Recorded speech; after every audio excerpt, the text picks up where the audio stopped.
Béatrice Rulle ce matin à 7h30, 6 minutes avec Mathieu Fleury, directeur général de l'Emanis, concernant les 5 ans du Léman Express, Béatrice. Bonjour Mathieu Fleury. Bonjour. Merci d'être sur Radio Lac ce matin. Le Léman Express qui fête donc les 5 ans de sa mise en service.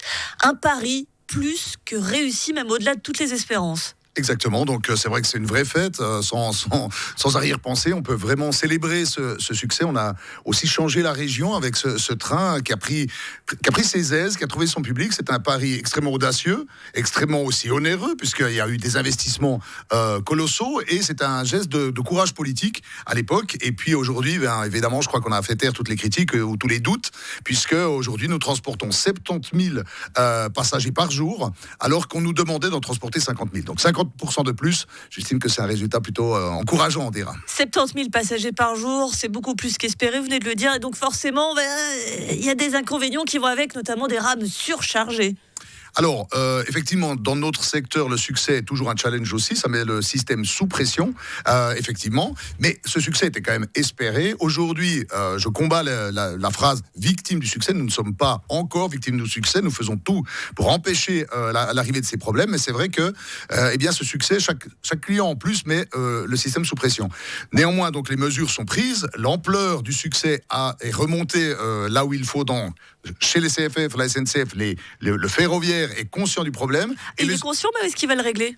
Alors, toute l'idée, c'est que nous sommes dans du trafic régional, donc nous sommes subventionnés, donc les autorités politiques nous soutiennent, et je pense que la conscience parmi tous les partenaires est évidente que là, il faut que ce succès soit accompagné de mesures, et aujourd'hui, il y a des plans pour notamment trouver... Donc c'est pas dans l'immédiat.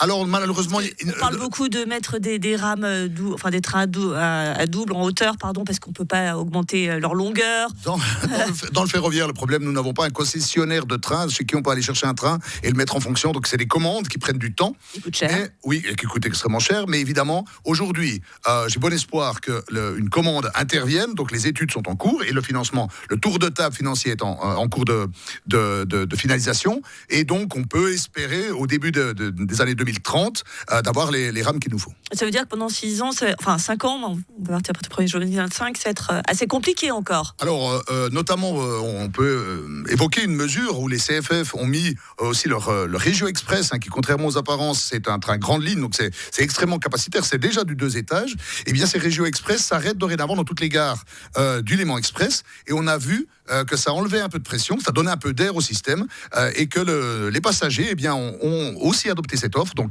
quelque part, aujourd'hui, il y a 6 trains par heure qui circulent dans le cœur de réseau, et on voit que déjà, cela a soulagé le système. Donc, nous battons pied à pied pour offrir des solutions, mais c'est vrai que le succès est là, et il faut l'assumer. Et vu que vous êtes un ambitieux, vous êtes dit, tiens, on va étendre encore le cadencement des trains à partir de dimanche, train qui va rouler toute la nuit, 7 jours sur 7. C'est une première pour un RER transfrontalier en Europe. C'est ça, nous sommes toujours extrêmement fiers d'être dans les premiers. Très ambitieux. Oui, toujours, c'est ambitieux.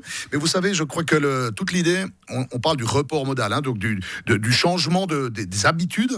Et là, si vous imaginez que dorénavant, nous offrons une solution de mobilité toute la journée, on peut vraiment faire le choix à Genève de renoncer à la voiture parce que vous avez une solution, quelle que soit votre vie.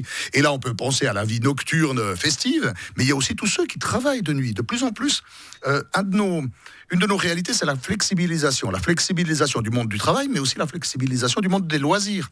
Et donc aujourd'hui, quelque part, on a une société 24 heures sur 24. Et donc, c'est logique que le train soit 24 heures sur 24. C'est un magnifique challenge. On peut évoquer aussi le fait que, pour la jeunesse, c'est formidable d'avoir cette offre nocturne combiné avec la possible prise en compte intégrale de leurs abonnements. Donc là, je dirais que le package commence à être extrêmement intéressant. Ça veut dire qu'on a un changement aussi on prend le terme à la mode, de paradigme, de train qui était uniquement au départ prévu pour domicile-travail, c'est une offre beaucoup plus étendue, beaucoup plus large. C'est ça, c'est vrai que le CEVA d'abord, et puis après le Léman Express ensuite, on a toujours été identifié comme le train des frontaliers. Donc le train des heures de pointe, le train de ceux qui travaillent, et c'est vrai que ce RER, c'est un peu métro-boulot-dodo. Et fondamentalement, ce que nous arrivons à développer aujourd'hui, c'est tout un discours autour du fait que nous sommes le train de du quotidien, de tous les usages, de toute la vie. Et là, on se rend compte aussi que le public, les clients, se sont appropriés ce train pour tous leurs usages. Et nous sommes justement contents que les usages nocturnes, on puisse les offrir également. Un succès du Léman Express qui a donné d'autres idées au Conseil d'État, qui a annoncé la création d'un métro à l'horizon 2040. Ça aussi, ça devrait quand même vous soulager. C'est une deuxième offre complémentaire, on le précise. Je pense que ce mot de complémentarité, il est fondamental. Donc, évidemment, aujourd'hui, le succès du Léman Express rend ce genre d'ambition, ce genre de rêve possible. On se base beaucoup sur ce succès en disant, regardez, Paris réussit, tentons un autre Paris. Donc, nous suivons ça évidemment avec beaucoup d'amitié, puisque c'est un projet de confrères. Mais en soi, ce qui est fondamental, c'est cette complémentarité. C'est un de nos enjeux. Le train, on a dit que le Léman Express était une colonne vertébrale. L'image est jolie, mais autour de la colonne vertébrale, il faut justement que se développe toute une série de partenaires. On parle de multimodalité, de intermodalité, c'est-à-dire on doit offrir une solution fluide aux clients, c'est-à-dire de leur domicile. Alors, est-ce que c'est du vélo, de la trottinette, du bus, du tram, jusqu'à nos gares? Et ensuite, nous les transportons et nous devons aussi offrir une solution à l'arrivée pour ce qu'on appelle le dernier kilomètre, pour notamment de la gare à l'endroit où les personnes se rendent au final. Merci beaucoup Mathieu Fleury, directeur général de l'Emanis, le Léman Express qui fête aujourd'hui ses 5 ans, le jour de la fête de l'escalade, et on appelle ça le train des frontaliers, si c'est pas un clin d'œil. Merci beaucoup. Merci Fleury. Et